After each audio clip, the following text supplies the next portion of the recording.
Carlos Novoa. ¿Cómo estás, Carlos? Bienvenido. Renzo, un gusto estar acá en el Laboratorio de Comunicación Política.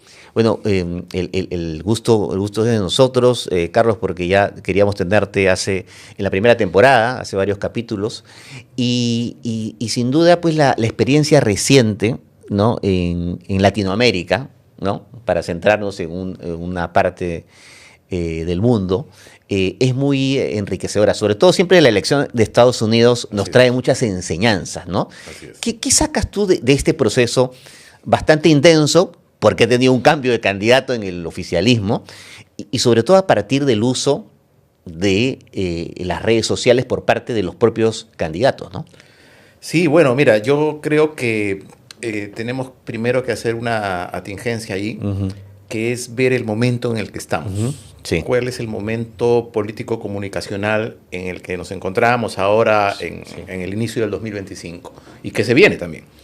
Estamos en un momento en el cual hay una batalla cultural muy importante, que es esta idea de radicalismos que hay de izquierda a derecha, y no hay un espacio para el centro. Correcto. Eso de ahí tiene una explicación, que es parte del proceso en el que estamos y se refleja pues en esta batalla cultural, en la cual pues digamos que los gobiernos de izquierda han quedado con algunas deudas sociales y políticas que han sido aprovechadas por una derecha que estuvo dormida 10 años y que hoy ha entendido que, a nivel global, ¿no? Ha entendido que tiene que participar de esta batalla cultural con un discurso específico que es radical.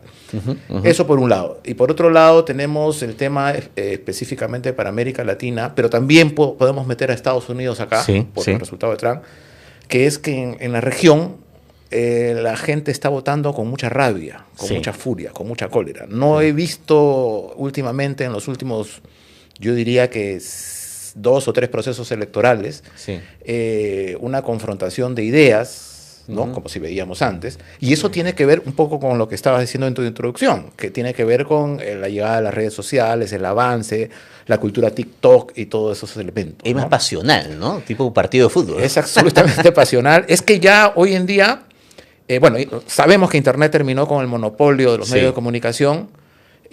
Hoy, en una época de posverdad, en una época de fake news, no interesa lo racional, interesa lo emocional. Sí, correcto. Y eso ha sido muy bien aprovechado en los últimos años, bueno, en los últimos meses, ¿qué años? En los últimos meses. Yo creo que hay 3 procesos que revisar a partir de eso. Obviamente el de los Estados Unidos, que vamos a hablar ahora, pero también el de México con un López Obrador, digamos, con una mezcla de escuela nueva con escuela vieja, porque a la usanza antigua, cuando nosotros reporteábamos, ¿recuerdas? El reportero que va todos los días, en este caso al Palacio de Gobierno mexicano, unas conferencias que daba... Las famosas mañaneras, a 6 de la mañana. Que lo continúa la actual presidenta. Así es.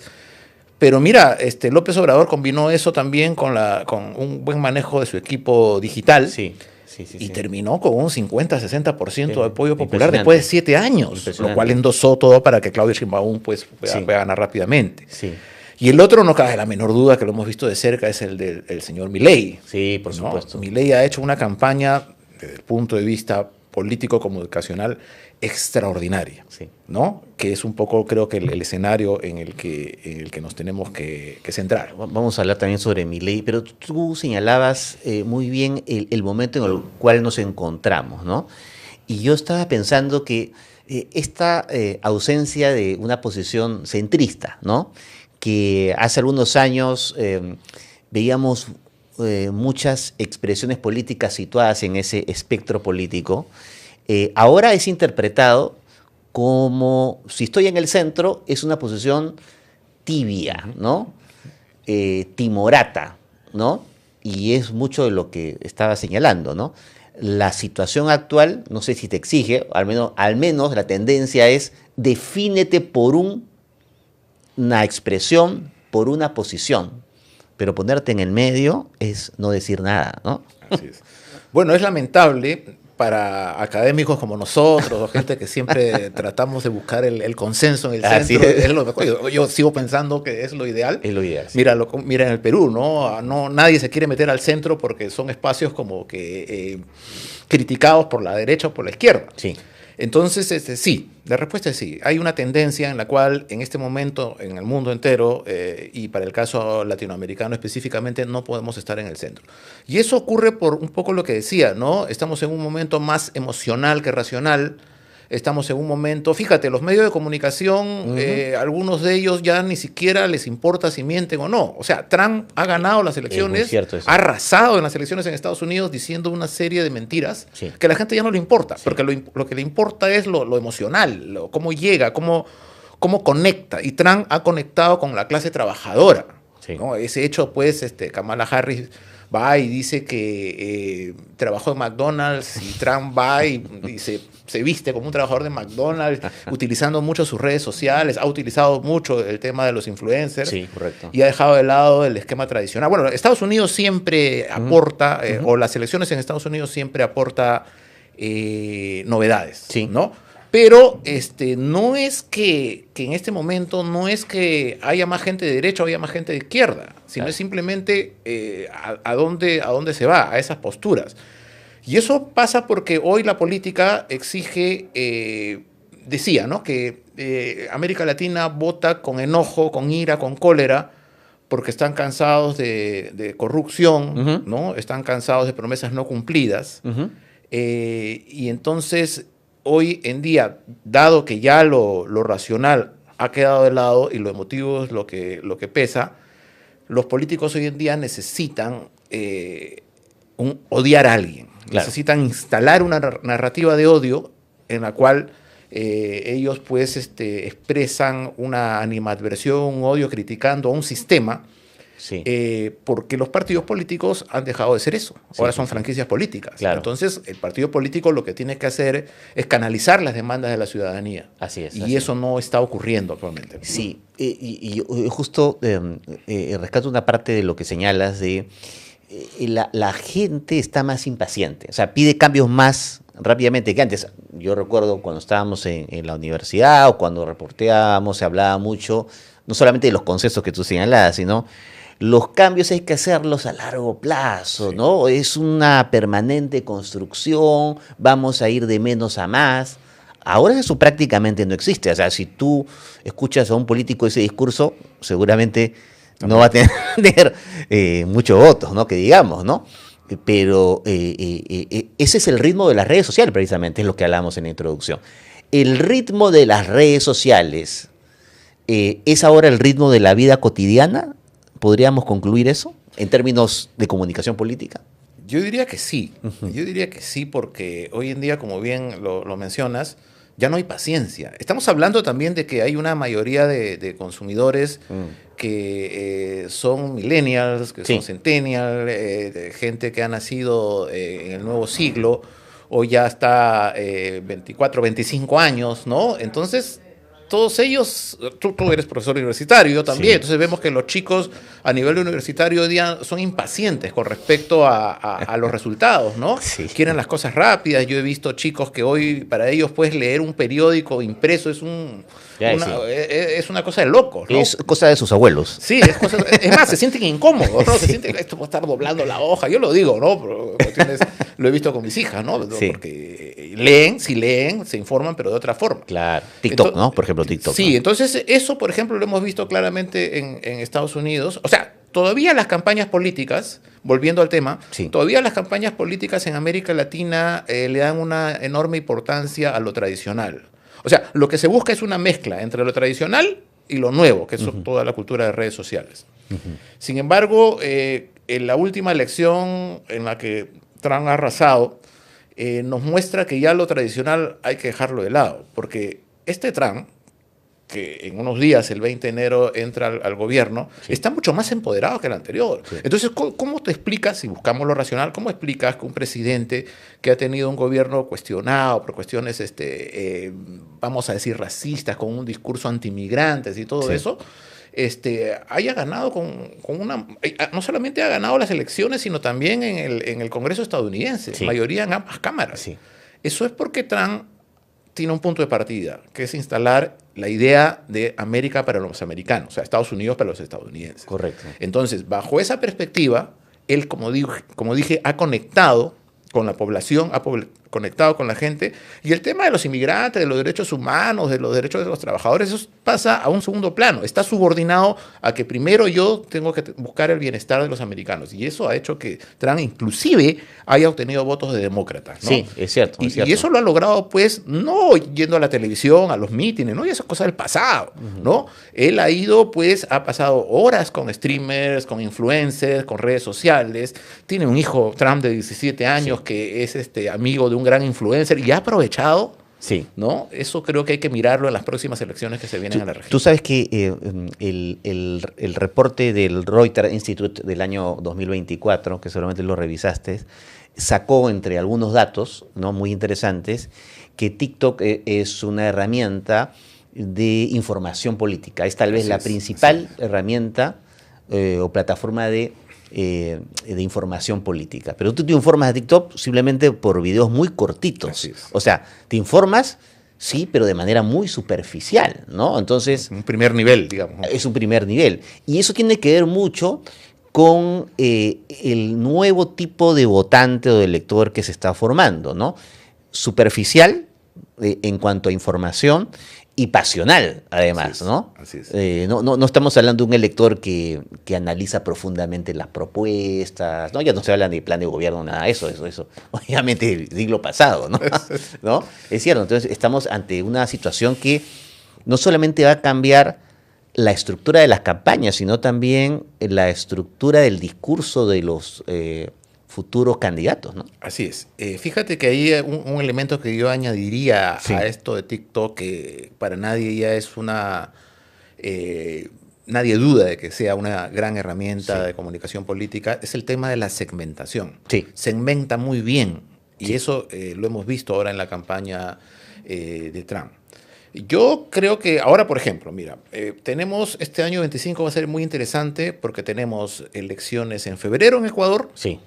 Tenemos elecciones en agosto en Bolivia y tenemos elecciones en noviembre en Chile. Entonces, ahí vamos a ver cuál es la tendencia o las tendencias que van a darse. Para el caso peruano, también aquí hay que hacer una salvedad con el caso peruano, ¿no? Porque Estados Unidos es un país de 300 millones de habitantes y más de 250 millones tienen acceso a Internet. Claro. Habría que ver cuál es la brecha digital en los países de Sudamérica, claro, para no irnos más allá, para los países de Sudamérica. Eso por un lado. Y por el otro lado, creo que aquí todavía la comunicación política, o mejor dicho, hay un nicho para trabajar en comunicación política desde el punto de vista de las redes sociales y desde el punto de vista de TikTok. Los políticos actuales no lo están aprovechando mucho. No sé si es porque no saben, no entienden, pero en el Perú lo que hemos visto en los últimos años es que el político trata de hacer política tradicional, ¿no? Sí. Yendo a mítines, a la televisión. La televisión es señal abierta a los periódicos, ¿no? Los propios jefes de comunicaciones de los políticos están más preocupados en salir en periódicos que tienen una lectoría ínfima. Entonces, ¿se han olvidado de qué? De los jóvenes que finalmente son los que van a votar. Exactamente, ¿no? Y está un público cautivo muy importante. Y que además está enojado. Que está enojado, ¿no? Entonces hay que, en esta reestructuración de las estrategias hay que mirar estas plataformas, ¿no? Así es. Y como tú dices, inversión en plataformas tradicionales. Entonces lo que se hace es llevar lo tradicional a lo digital, cuando es al revés. Lo digital es lo que prima, a partir de ahí trasladarlo a las diversas plataformas, ¿no? O sea, el lenguaje digital es diferente totalmente. Totalmente. Mira, los medios de comunicación tradicionales, diarios, prensa escrita, revistas, recién están adaptándose. Quiero decir, hay un proceso de convergencia que tiene 15 años más o menos. Sí. Pero los medios tradicionales les ha costado entender que hoy se tienen que subordinar a su plataforma digital, que esa es la que manda, ¿no? Claro. Entonces, claro, tenemos otro tipo de forma de hacer el periodismo. El periodismo sigue siendo el mismo. Lo que ha cambiado es la forma de hacer el periodismo. Y el comunicador político, la estratega político, tiene que ver eso. Sí. ¿Cuáles son los canales de comunicación que hay? Sí. ¿No? Para llevar su mensaje. Y otra vez, un mensaje confrontacional. Claro. Que en el Perú, no sé, López Aliaga tal vez lo hace, pero no veo que él pueda conectar con la población, porque tenemos otra característica particular en el Perú. Sí. Decía que Trump conectó con la clase trabajadora, Milei con el discurso de la casta logró triunfar, pero en el Perú tenemos una característica particular, decía, es que el 70% de la fuerza laboral es informal.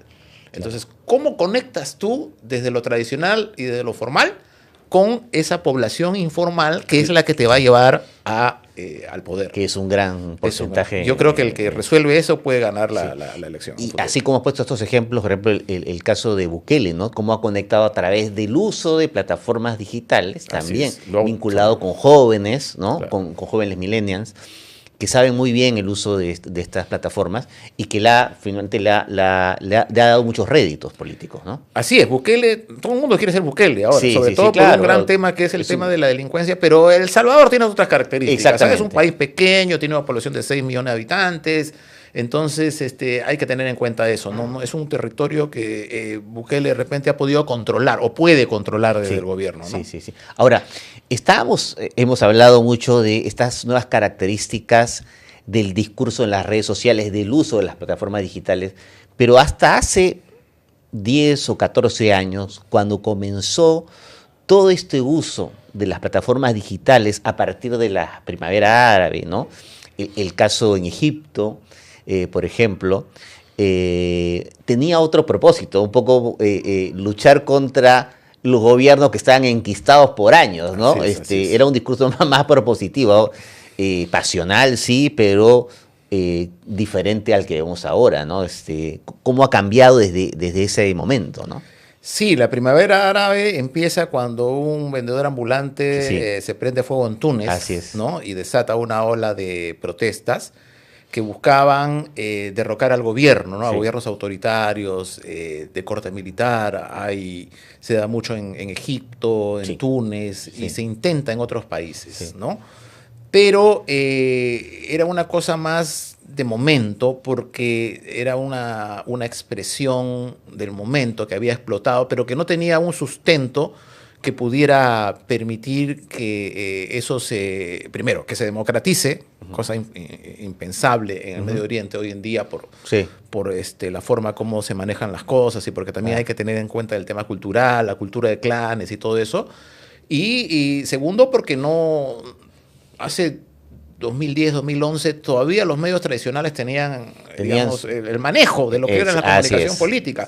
En el caso peruano, por ejemplo, en aquellos años era el gobierno de Humala. Estamos hablando de 2010, más o menos, ¿no? Sí, pues 2010, 2011, la campaña política que permitió el triunfo de Humala. Alan García comenzó a utilizar el Twitter, ¿no? En ese momento. Pero igual, la brecha digital es algo que tanto en los países árabes como en los países de América Latina, los países andinos particularmente, habría que ver, ¿no? Hoy creo que sí, para la elección del 26 juegan un papel importante, un papel de mayor influencia, pero todavía creo que no un papel determinante como lo puede hacer en otros países como Argentina o como Estados Unidos. Que es básicamente estos elementos que tú señalas, ¿no? Esta brecha digital, la cantidad de ciudadanos que están todavía en la informalidad, ¿no? Entonces, acceder a plataformas digitales para muchos peruanos es un tema todavía lejano, ¿no? Así es.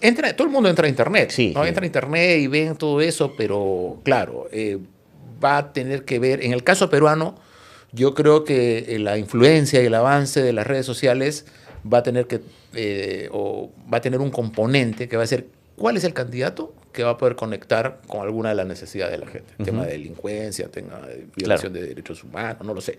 Pero hay un punto ahí que no sé si los políticos peruanos, creo que los políticos peruanos no en este momento, sino sus estrategias comunicacionales y que los políticos les hagan caso, van a buscar y van a conectar, ¿no? Y bueno, hemos hablado de Bukele o de Milei ya en su faceta de gobernante, ¿no?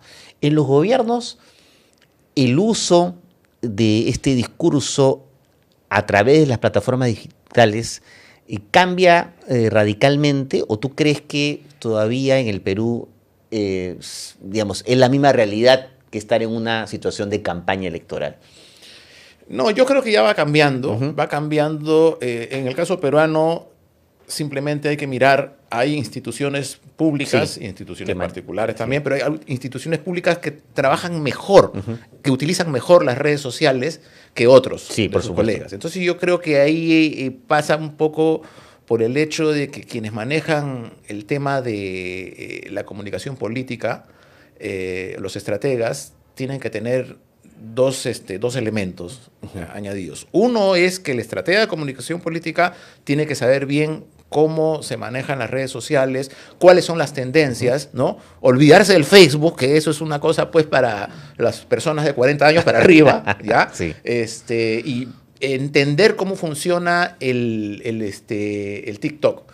Yo creo que los estrategas comunicacionales, no en su mayoría, sino una gran parte, todavía están mirando con algún desdén al TikTok porque piensan que es algo de jóvenes, algo muy relax, muy superficial. ¿no? Pero ese superficial es lo que le está dando el triunfo. Sí. Entonces, a otros gobernantes. Entonces, eso hay que ver. Y sin olvidar, y acá va el tercer elemento, sin olvidar que el Perú es un país con características especiales, porque es un país de 1000 caras, porque es un país que tiene una diferencia racial, cultural, política, social, que tiene que ver, pues, por ejemplo, un joven de Puno con un joven de Iquitos, con un joven de Piura y un joven de Lima. Es una realidad totalmente diferente. O sea, y todo eso ponerlo, pues, en un, como llaman el nombre acá, ¿no? Un laboratorio de comunicación política. Y es muy cambiante la realidad. Y de ahí debe salir un producto. Sí, ¿no? Sí, por supuesto.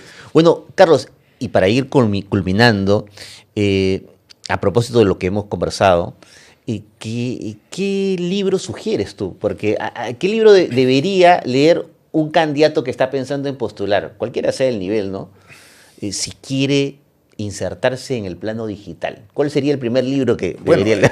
O uno de los primeros, ¿no? Claro, hay varios que ¿no? añadido, pero hay uno que ya está, que acá lo hemos traído, que tiene ya un tiempo, ¿no? Sí. Comunicación Política, Manuel Castells. Muy bueno. Pero yo diría que empezar con porque aquí te explica un poco justamente lo que es el cambio entre la política tradicional, entre la vida del inicio de Internet. Internet llega al Perú en el 94. El 2.0 llega en el 2000, 2010. Pero hay una evolución constante, pero tú no puedes, lo que hablábamos, ¿no? Tú no puedes hablar de comunicación política o ver cómo se utilizan las redes en la era TikTok o aplicar el modelo Bukele, el modelo Trump o el modelo Milei en el Perú si es que no empiezas leyendo lo básico. Y aquí está lo básico, ¿no? Y lo básico te explica, por ejemplo, cómo funcionó la primavera árabe, por qué tuvo éxito en un comienzo, cuáles son los canales alternativos de comunicación, porque ya